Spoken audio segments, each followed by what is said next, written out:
ओम शांति।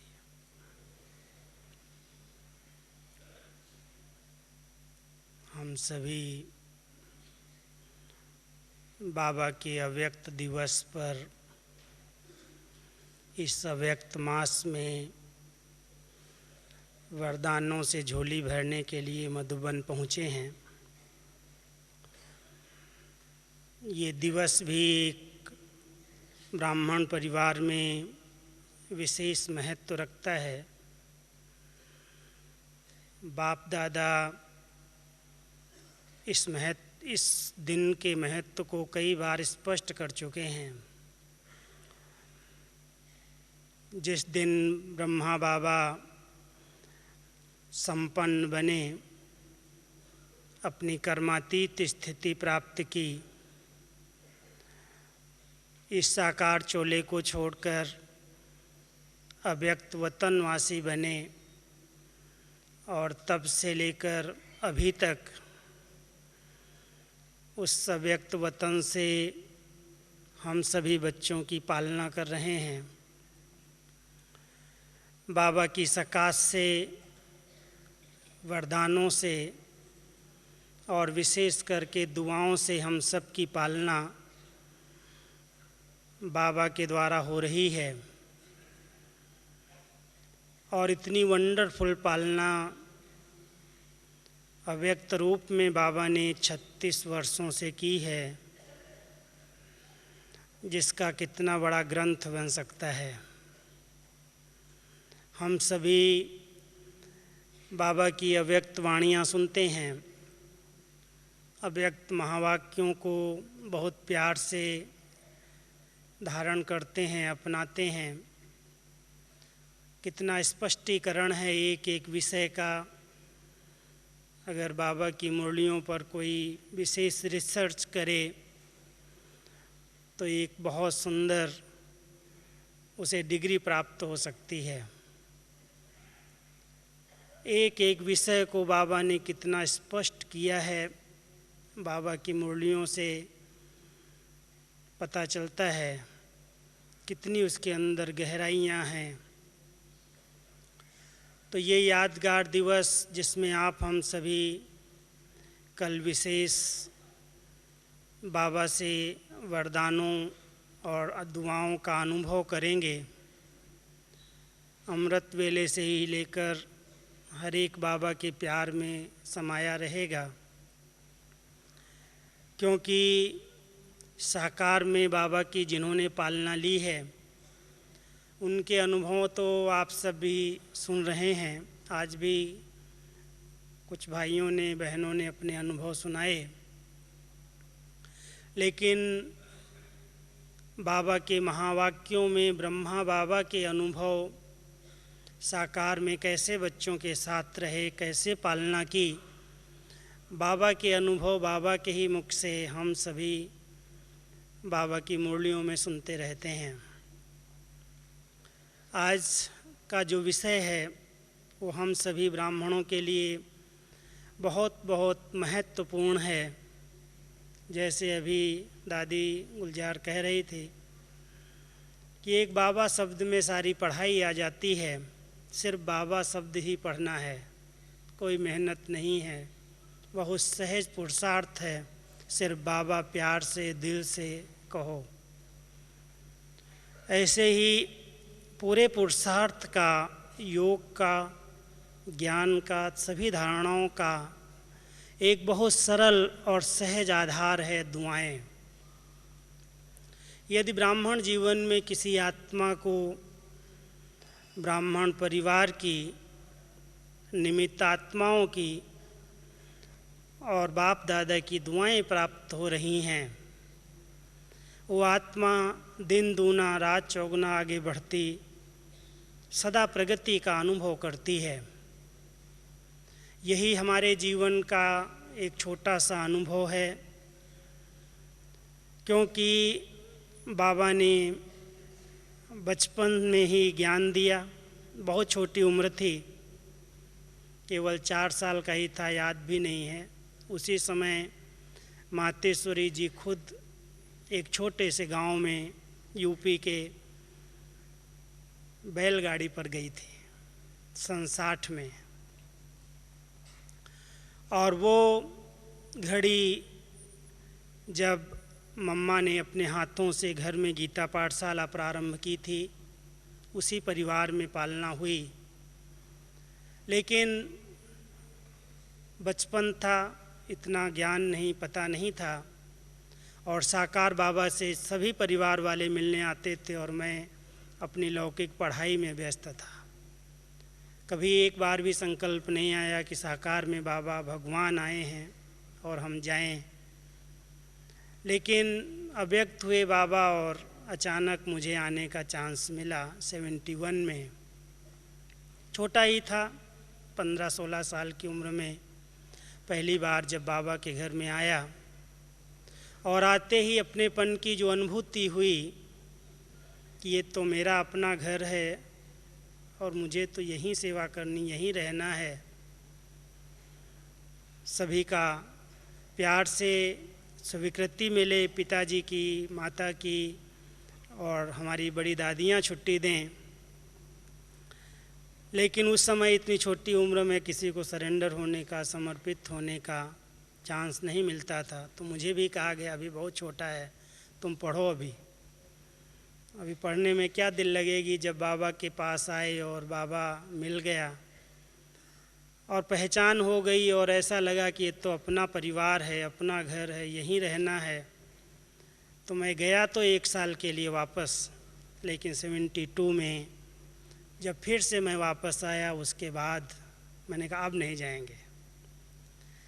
और एक शब्द जो दुआओं का आधार बना, बहन ने कहा अनुभव बताना, वो एक ही शब्द शुरू से पक्का किया है और आज तक भी पक्का है कि जो निमित्त आत्माएं कहती हैं उसमें हाँ जी करना है। और हाँ जी करने से ही दुआएं हैं। सब प्राप्तियां, सब प्रकार की योग्यताएं बाबा अपने आप भर देता है। कोई मुझे पूछता है तुमने कितनी पढ़ाई की है, हम कहते हमें भगवान डायरेक्ट पढ़ा रहा है। वो हमारा बाप भी है, टीचर भी है और सतगुरु भी है। शिक्षक के रूप में जो हमने पालना ली है, पढ़ाई पढ़ी है, वो आज वो पढ़ाई सारे ब्राह्मण परिवार का आधार बनी है। लेकिन पढ़ाने वाला, कराने वाला बाबा अपने आप करा रहा है। बाप तो बच्चों को, सबको दुआएं एक समान देता है। कोई भी ऐसा नहीं कह सकता है कि इसको अधिक और इसको कम मिलती हैं। लेकिन पात्रता कितनी है किसकी, वो हर एक के ऊपर आधार है। जिसने जितना स्वयं को पात्र बनाया है उतना दुआओं से भरपूर हुआ है। आज दादी के द्वारा आप सुन रहे थे कि जो बाबा ने कदम रखे, स्टेप रखे, सिर्फ उन कदमों पर चलना है, कोई नया रास्ता हमें नहीं चुनना है। जो ब्रह्मा बाबा ने किया वही करना है। और क्या किया है, कैसे कदम उठाए हैं, उसकी बहुत सी अनुभूतियाँ, अनुभव बाबा ने अपने मुरलियों में सुनाए हैं। जो अभी आपको एक चौपड़ी मिली है सौगात के साथ, आप सभी ध्यान से पढ़ना। उसमें 70 पॉइंट्स हैं 10 कदमों की। 70 दिन का पुरुषार्थ यहाँ से भेजा गया है। और उसका एक ही लक्ष्य रहा कि ये हम सभी 70 वर्ष यज्ञ इतिहास के, यज्ञ स्थापना के पूरे हो रहे हैं। इस 70 वर्ष में कुछ नवीनता करें। और सबसे बड़ी नवीनता है कि हमारा पुरुषार्थ सबसे नंबर 1 हो। इसलिए विशेष 70 दिन की ये पॉइंट्स 10 कदम के रूप में भेजी गई हैं। यहाँ पर सेवाओं का विस्तार है और बहुत से भाई बहनें आ रहे हैं, जा रहे हैं। लेकिन ऊपर मधुबन में जितना संगठन है, सभी फुल इस तपस्या मास में तपस्या भी कर रहे हैं। और बाबा के एक एक कदम को पूरा फॉलो करने के लिए रोज़ सुनते हैं, बोर्ड पर लिखा जाता है, चिंतन करते हैं और उसको स्वरूप में लाने का अभ्यास भी कर रहे हैं। बहुत अच्छी पुरुषार्थ की लहर है। एक स्थान पर नहीं, लेकिन मैंने देखा है, समाचार मिल रहे हैं कि चारों तरफ से इस अव्यक्त मास को बहुत धूमधाम से, बहुत अच्छी स्थिति बनाने का लक्ष्य रख करके सभी स्थानों पर तपस्याएं चल रही हैं। और बाबा ने जो इस वर्ष के लिए विशेष होमवर्क दिया है कि बच्चे, आपकी स्थिति ऐसी योग की पावरफुल हो, ज्वाला स्वरूप की हो, जो संस्कार परिवर्तित हो जाएं। उन संस्कारों को परिवर्तित करने के लिए जैसे योग की ज्वाला चाहिए, और उस योग ज्वाला के लिए, योग की एक रस स्थिति के लिए आवश्यक है सर्व ब्राह्मणों की दुआएं। अगर किसी आत्मा को कोई गुप्त रीति से भी अंदर से दुखी होकर के बद्दुआ दे रहा हो, तो उसका योग सरल नहीं हो सकता, बहुत मेहनत करनी पड़ती है। और बाबा हम बच्चों को बार बार ये इशारा कर रहे हैं, बच्चे, अब बच्चों की मेहनत देखी नहीं जाती। बाप मिलने के बाद, भगवान मिलने के बाद भी बच्चे मेहनत करें, ये बाबा को अच्छा नहीं लगता।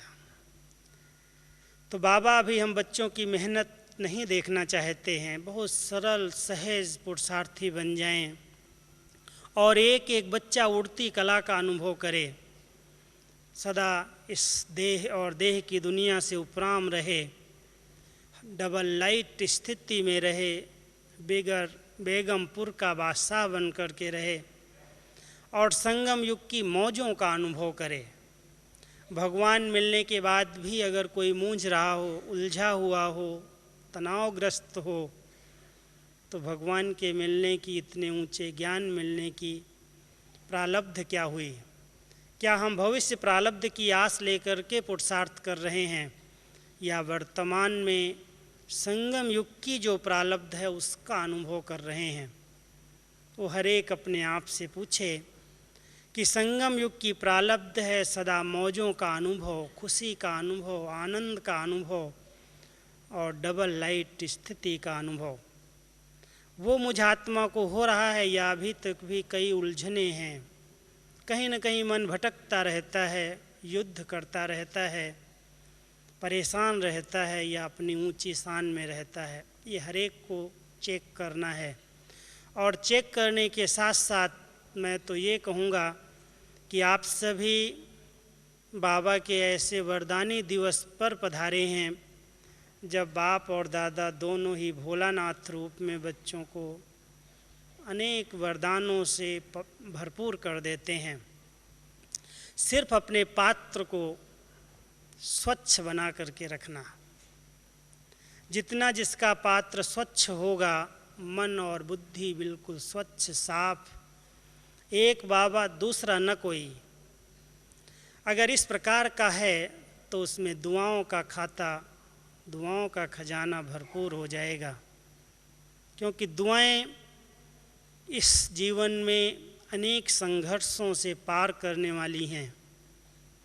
कलयुग के वातावरण के बीच में जब बहुत तमोगुण का प्रभाव है, प्रकृति दूषित है, अनेक आत्माएं इस वायुमंडल के बीच में भटक रही हैं, दुखी हैं, परेशान हैं, इच्छाओं से ग्रस्त हैं, और ऐसे समय पर हम आत्माएं इस वायुमंडल से ऊपर उड़ जाएं, कोई आकर्षण आकर्षित न करे, कोई प्रभाव अपने दबाव में न लाए, दुआओं की बहुत ज़रूरत है। क्योंकि चाहे शारीरिक कोई भी प्रकार की भोगना किसी के आगे आए, शरीर का कर्म भोग आ जाए, हिसाब किताब बीमारी के रूप में आए, आर्थिक रूप में आए, संबंधों के टकराव या संबंधों में कोई न कोई प्रकार से किसी भी प्रकार का हिसाब किताब आ जाए, आर्थिक रूप से कोई पेपर आ जाए, क्योंकि पेपर की दुनिया है और पेपर तो आने ही हैं। पेपर के बिना हम क्लास आगे नहीं बढ़ेंगे, लेकिन वो सहज रीति से हम पार कर सकें और आगे मंजिल पर पहुंच जाएं। कोई भी बात, कोई भी पेपर हमारे आगे बैरियर न बने, रोक न सके। उसका आधार केवल इस ब्राह्मण जीवन में दुआओं का स्टॉक है। अगर हम सब ने दुआएं ली हैं अपने परिवार से, बड़ों से, निमित्त आत्माओं से, तो परिवार की दुआओं के साथ साथ, निमित्त आत्माओं की दुआओं के साथ साथ गुप्त रीति से अगर हम सभी बाबा की आज्ञाओं पर निरंतर चलते रहते हैं, बाबा ने कहा और मैंने किया, ये संकल्पनाएं कौन करता है? किसी ने कहाँ किया है, लेकिन बाबा ने कहा और मैं आत्मा उसमें लग जाऊं, बाबा की गुप्त दुआएं मुझे प्राप्त हो जाएंगी। आज्ञाकारी सपूत जो फरमान पर चलने वाले बच्चे हैं, वो दुआओं से भरपूर रहते ही हैं और बाबा की गुप्त दुआएं उस आत्मा को सहज ही अनेक पेपर से, अनेक विघ्नों से पार करती जाती हैं। बाबा कई बार कहते हैं कि दुआएं एक ऐसा सूक्ष्म तीव्र गति का रॉकेट है जो उस रॉकेट से भी फास्ट आपको उड़ती कला का अनुभव करा सकता है। विघ्न उसके आगे ठहर नहीं सकते, कारण आ ही नहीं सकते, समस्याएं अपने आप सुलझ जाएंगी अगर हमारे पास दुआओं का स्टॉक है तो आज सभी अपने अपने स्टॉक को चेक करना, क्योंकि जब कोई परिस्थितियां आने वाली होती हैं तो मधुबन से एक डायरेक्शन भेजा जाता है। आप सभी ने सुना होगा कि मधुबन से दादी हमेशा डायरेक्शन लिखाती हैं कि कम से कम 6 मास का स्टॉक सब रखो अपने पास। लेकिन वो स्टॉक तो स्थूल में पर्याप्त है या नहीं है, हो भी सकता है अंत में बाबा के योगी बच्चों को सब साधन उपलब्ध हो जाएं, और नहीं भी होंगे तो बाबा कहता है मैं वतन से बच्चों को खिलाऊंगा।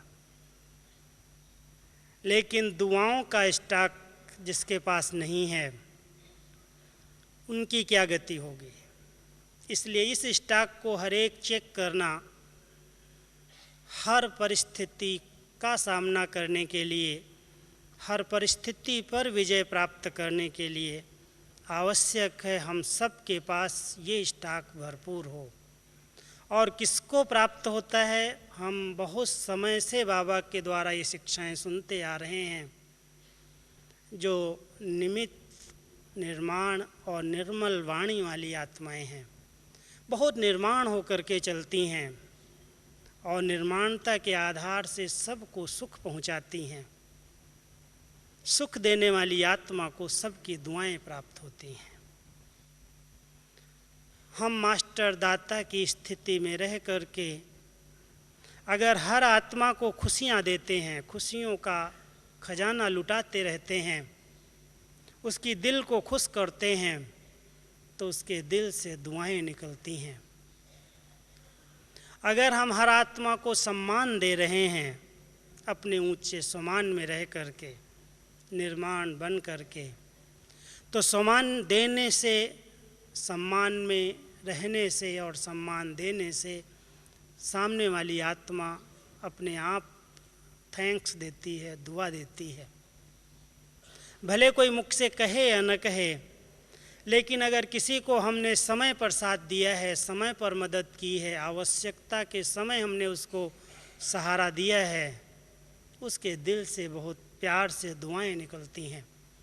कोई बीमारी आ गई किसी के पास, कोई को कोई प्रकार की तकलीफ़ हो गई और आप समय पर जा कर के सांत्वना देते हैं, उसकी दिल लेते हैं, साथ देते हैं, वो आपको ज़िंदगी भर भूलता नहीं है। इस बाबा के कार्य में भी जिन बच्चों ने समय पर साथ दिया है, आप सभी अभी तक भी देखते होंगे, यज्ञ के अंदर जब बेगरी पार्ट था सन 50-51 में, जब बाबा का पूरा स्टाफ सहित बाबा माउंट आबू आए हैं और 2-3 साल के अंदर ही फुल बेगरी पार्ट चला। सेवाएं शुरू हों जब तक भारत में, माउंट आबू पर जब बाबा आए 2 साल तक फुल बेगरी पार्ट था। और उस बेगरी पार्ट के अंदर 300 भाई और बहनें खाने वाले एक भंडारे में और 4 आने भी न हों, वो भी दिन थे। लेकिन बाबा निश्चिंत, बेगमपुर का बादशाह इतना निश्चिंत कि भगवान का यज्ञ है, भगवान के बच्चे हैं, अपने आप खिलाएगा, बिल्कुल बेफिक्र, और समय पर साथ दिया। कई बाबा के गुप्त बच्चों ने, समय आता था और ड्राफ्ट पहुंच जाता था, पैसा आ जाता था, पोस्ट मनी ऑर्डर पहुंच जाता था, कोई भी प्रकार की तकलीफ नहीं हुई। ऐसा एक दिन भी ना आया जिस दिन चूल्हा न जला हो। सब कुछ बाबा ने करके और गुप्त रीति से बच्चों को मददगार बना करके यज्ञ को चलाया। लेकिन जिन्होंने उस समय गुप्त रीति से यज्ञ में मदद की, आज तक भी उसको बाबा एहसान मानता है। साकार में जो सिंधी भाई बहनें उस समय मददगार बने थे, भले वो अभी तक भी धारणाओं पर इतना पक्के न भी हों, लेकिन जिन्होंने मदद की थी बाबा के कार्य में समय पर, आवश्यकता के समय, आज बाबा उनको बहुत प्यार और सम्मान देता है, रिगार्ड देता है, रिस्पेक्ट करता है, उनको सामने बुलाता है, उनका बहुत आदर करता है। समय के सहयोग का बहुत बड़ा महत्व होता है। तो अगर हम सभी भी बाबा के कार्य में, अभी हम समय को तो जानते हैं कि भगवान के कार्य में अगर हमारी किसी भी प्रकार की अंगुली लग गई, तन की, मन की, धन की, और नई सृष्टि की स्थापना का एक बहुत बड़ा विशाल कार्य भगवान को करना है। इस सृष्टि परिवर्तन का कार्य कोई छोटा कार्य नहीं है, बहुत विशाल कार्य है। समय की पुकार है कि हर एक आत्मा अपनी पवित्र दृष्टि, वृत्ति और कृति के द्वारा, अपनी ऊंची धारणाओं के द्वारा और तन मन धन के सहयोग के द्वारा परमात्म कार्य में मददगार बने।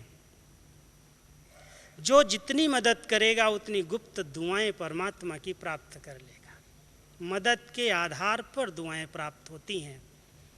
तो हम सभी बाबा के यज्ञ में कितना मददगार हैं, किस रूप में मददगार हैं, दिखावा तो नहीं है।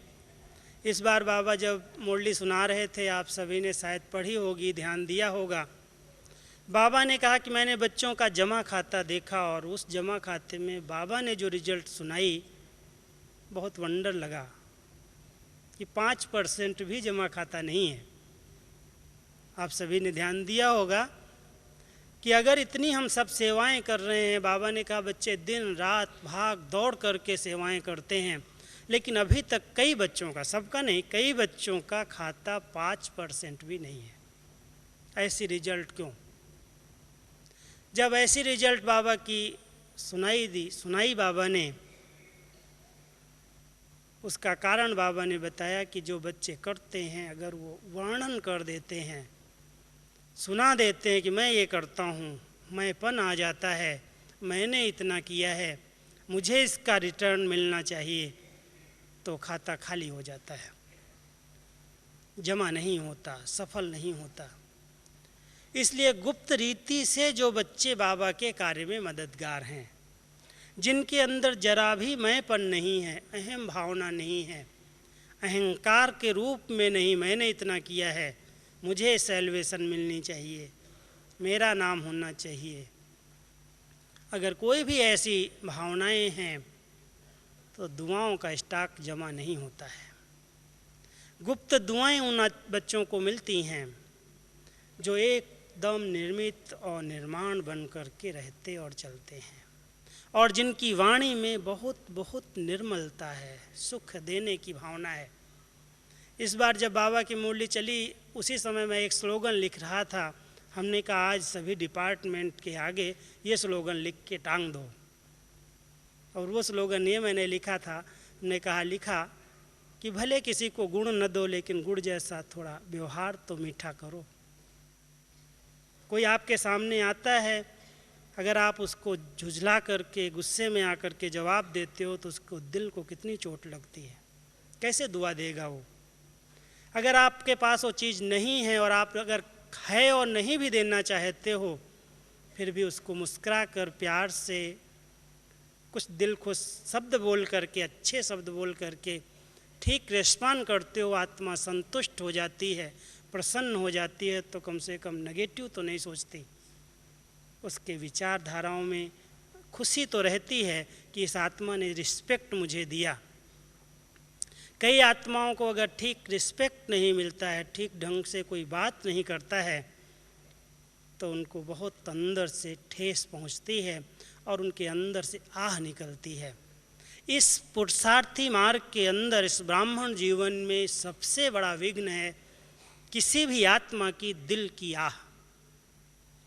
अगर दिल को किसी की दुख पहुंच गया मेरी चलन से, मेरे बोल से, मेरे व्यवहार से, और उस आत्मा के दिल में मेरे प्रति कोई भी आह निकली, तो मेरी खुशी को गायब कर देगी। मेरे पुरुषार्थ में वो बहुत बड़ा विघ्न है।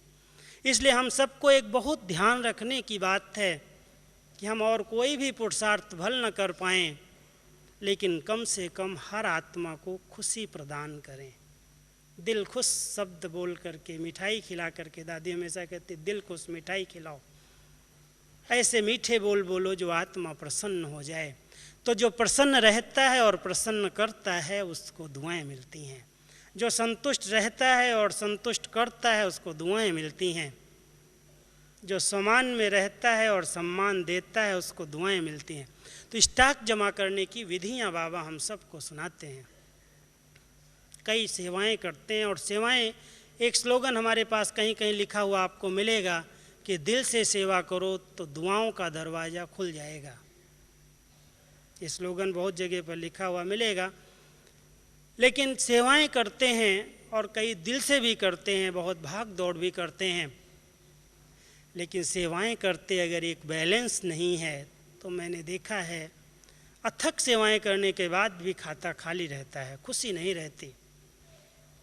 उसका कारण है स्व पर इतना अटेंशन नहीं जितना स्व पर अटेंशन होना चाहिए। स्वयं के पुरुषार्थ पर अंदर का अटेंशन चाहिए। सेवाएं हम बहुत करें, दिन रात करें, 10 घंटे, 12 घंटे, 16 घंटे, लेकिन स्थिति हमारी चिड़चिड़ेपन की हो, जवाब हम ठीक न दे रहे हों और अंदर से जोश हो, तो सेवाओं का फल दुआओं के रूप में जमा नहीं होता। इसलिए सेवाएं करते हुए बाबा हमेशा कहता है बच्चे बैलेंस रखना सीखो। पिछले संडे की मुरली आप सबको याद होगी, मैं एक शब्द ही रिवाइज करूंगा। बाबा ने कहा बच्चे कर्म और योग का बैलेंस नहीं रहता है, उसके लिए एक और बैलेंस रखने की ज़रूरत है। याद है आप सबको? कर्म और योग का बैलेंस नहीं रह सका है, अभी तक भी बच्चे कर्म योगी नहीं बने हैं।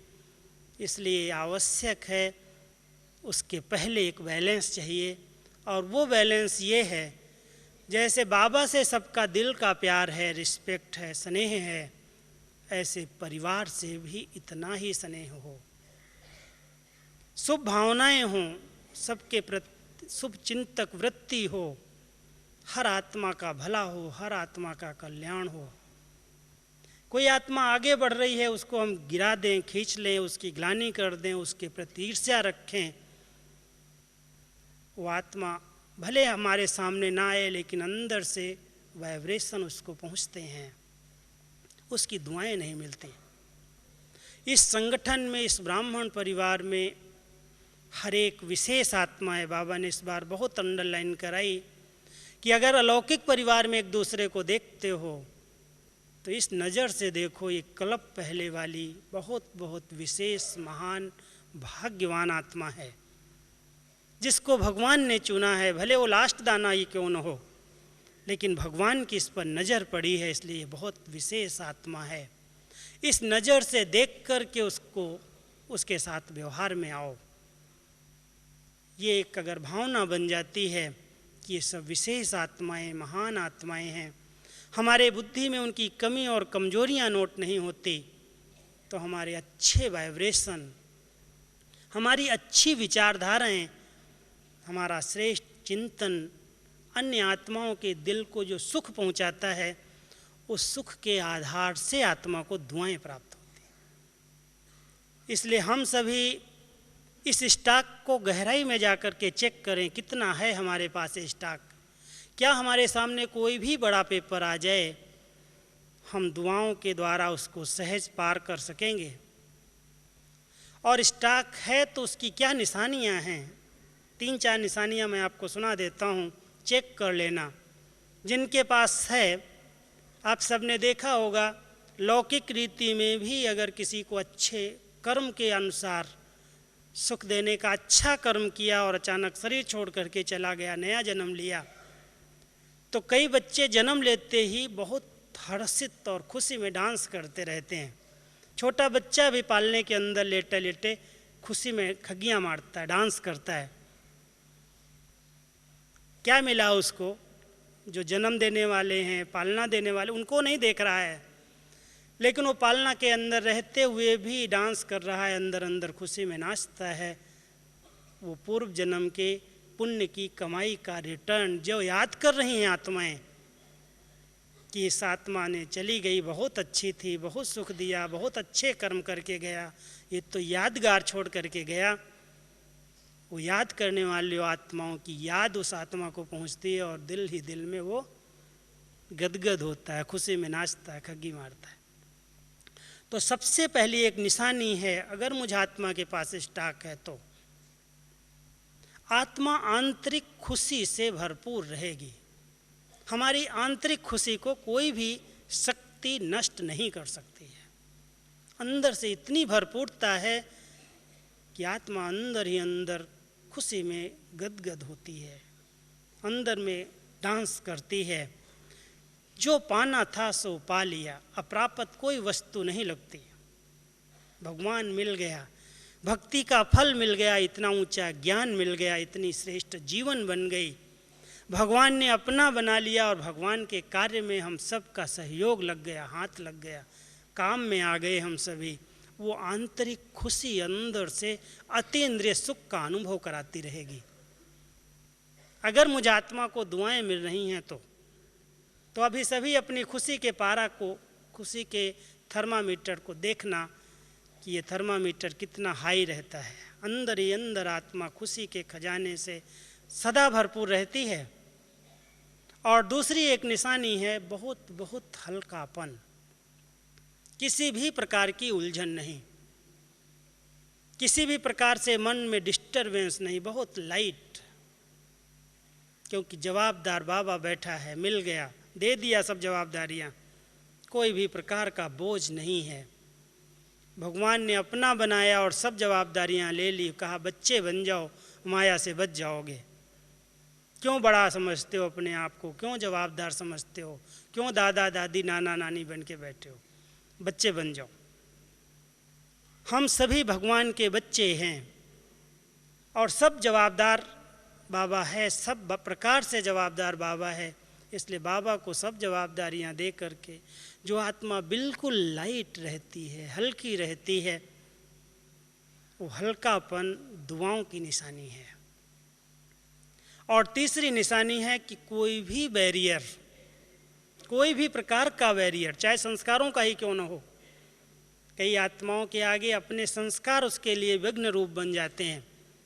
मेरा ये संस्कार है, कहेंगे मेरी ये नेचर है, मैं क्या करूं, मेरे मुख से ऐसा निकल जाता है, मेरी दृष्टि चंचल हो जाती है, मेरी वृत्तियां खराब हो जाती हैं। कई प्रकार की जो कंप्लेन है जो हमारे मार्ग के अंदर रुकावट डालती है, अच्छे अच्छे अनुभव करने नहीं देती। अगर मुझ आत्मा के पास दुआओं का स्टॉक है, बाबा की दुआएं, परिवार की दुआएं, निमित्त आत्माओं की दुआएं हैं, तो वो रुकावट के रूप में सामने नहीं ठहर सकती। आएंगे बैरियर्स, आएंगे, हर एक के सामने आते हैं, लेकिन वो सहज रीति से पार कर लेता है। तो सभी देखना कि जो भी बैरियर्स आए हैं इस जीवन के अंदर, मेरा तो ये अनुभव है, आज मुझे 35-36 साल मधुबन में जो हुआ है, मैं अपने आप से पूछता हूँ, बैरियर्स आए हैं भले, लेकिन बड़ों की इतनी दुआएं हैं, निमित्त आत्माओं की, बाबा की, जो कोई भी बैरियर ने मुझे रोका नहीं है, आए और आगे बढ़ गया।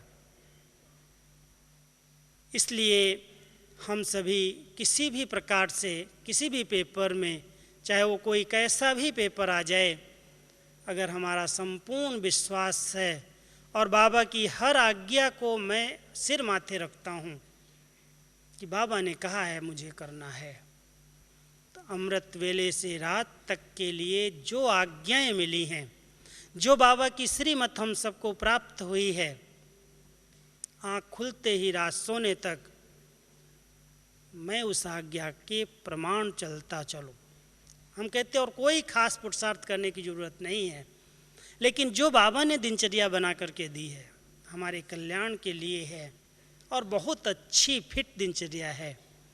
अगर हम सभी टाइम पर ट्रैफिक कंट्रोल करते हैं, अमृत वेला और सायं का नुमाज शाम का विशेष अभ्यास योग का करते हैं, टाइम पर बाबा की मुरली का अध्ययन करते हैं, भोजन योग युक्त होकर के खाते और करते और खिलाते हैं, व्यवहारिक शुद्धता है, कर्मों पर ध्यान है, तो यही आधार है दुआओं का। स्टॉक जमा है उसके पास, और ऐसा स्टॉक है जो विघ्न आया और समाप्त हो गया, विघ्न प्रूफ आत्मा बन जाती है। तो हम सभी बैलेंस से चलना अगर सीख लें, मैं सोच रहा था कि मैं आज 4 प्रकार का इनको बैलेंस बताऊं, क्योंकि बैलेंस एक बहुत बड़ी कला है और जिसको बैलेंस से चलना आता है उसकी जीवन ब्लिसफुल बन जाती है और ब्लेसिंग्स दुआएं अपने आप प्राप्त होती हैं।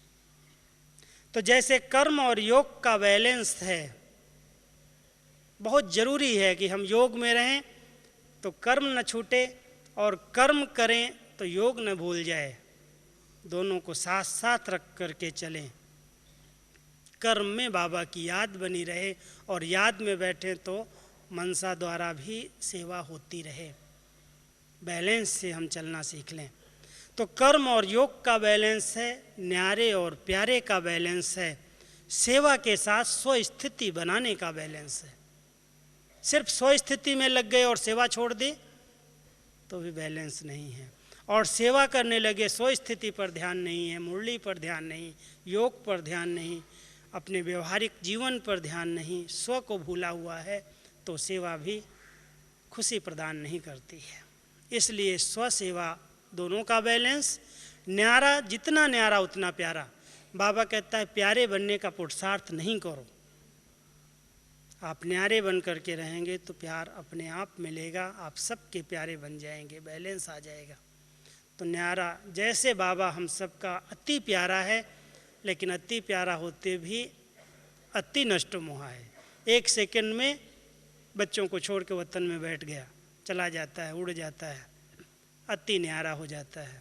तो हम सभी भी बाबा के समान बैलेंस रखना सीखें, और अगर हम सभी 1 नंबर प्राप्त करना चाहते हैं तो एक रेस करनी होगी, विन करने के लिए रेस करनी पड़ेगी, और वो रेस है चारों सब्जेक्ट पर संपूर्ण ध्यान, ज्ञान, योग, धारणा और सेवा। ये 4 सब्जेक्ट जो हमारी पढ़ाई की हैं, इसका भी बैलेंस चाहिए। ऐसे नहीं एक ही सब्जेक्ट पर पूरा ध्यान हो। कोई वैसे भी लौकिक पढ़ाई के अंदर भी एक सब्जेक्ट में डिग्रियां ले रहा हो, पढ़ता जाए, और दूसरी सब्जेक्ट एकदम कम हो, तो भी उसको पूर्ण रीति से मार्क्स नहीं मिलती हैं। तो हम सभी भी चारों सब्जेक्ट को ध्यान पर रख करके पुरुषार्थ करें। ज्ञान की जो सब्जेक्ट की मुख्य 4 बातें हैं, स्वयं की पहचान बाबा ने दी, स्वयं के पिता की पहचान दी, घर की पहचान दी, और ड्रामा की, हर एक्टर की और ड्रामा के पार्ट की पहचान दी। हर एक्टर का इस ड्रामा के अंदर क्या अनादि अविनाशी पार्ट है। तो ज्ञान की सब्जेक्ट में भी हम अनुभवी मूर्त बने, ज्ञान को लाइट और माइट के रूप में यूज करें। योग की भी 4 स्टेज का अच्छा अनुभव करें, चाहे वो चिंतन है, अच्छा ज्ञान का चिंतन है, चाहे वो बाबा से रूह रिहान है, चाहे वो अव्यक्त लाइट फरिश्ता स्थिति है, या अपनी पावरफुल बीज रूप स्थिति है।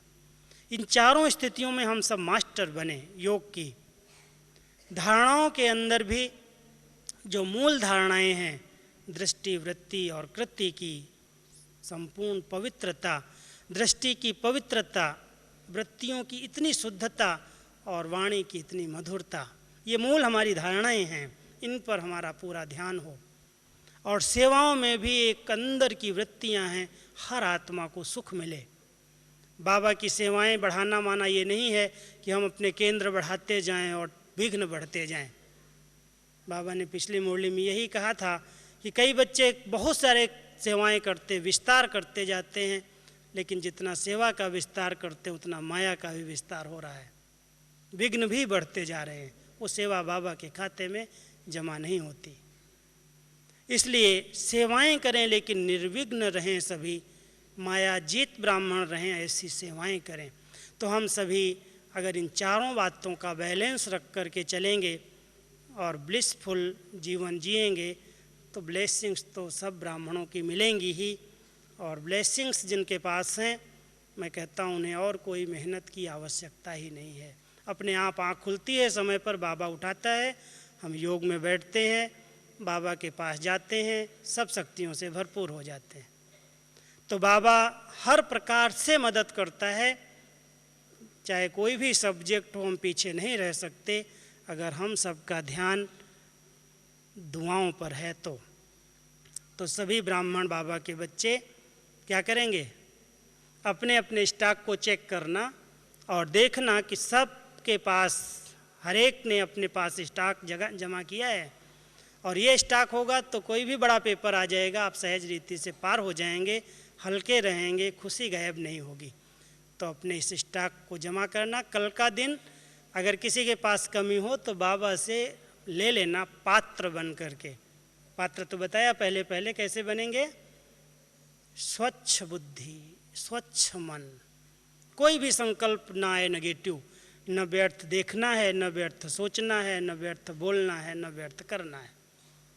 अगर इतनी निर्व्यर्थ स्थिति बन गई, बुराइयां तो देखना ही नहीं है, लेकिन व्यर्थ भी दिखाई न दे, व्यर्थ चिंतन भी न चले, मन शुद्ध हो जाएगा और बाबा के ऊपर से दुआएं आएंगी, कृपा होगी, आत्मा एकदम पावन बन जाएगी। ये बहुत बड़ी कृपा है कि आत्मा पावन बन जाए और हमारी एक एक कर्म इंद्रिय शीतल हो जाए। ये बाबा की कृपा से ही हो सकता है, दुआ से ही हो सकता है। तो हम सभी पात्र बने और बाबा की दुआओं से स्वयं को पावन बना लें। ओम शांति।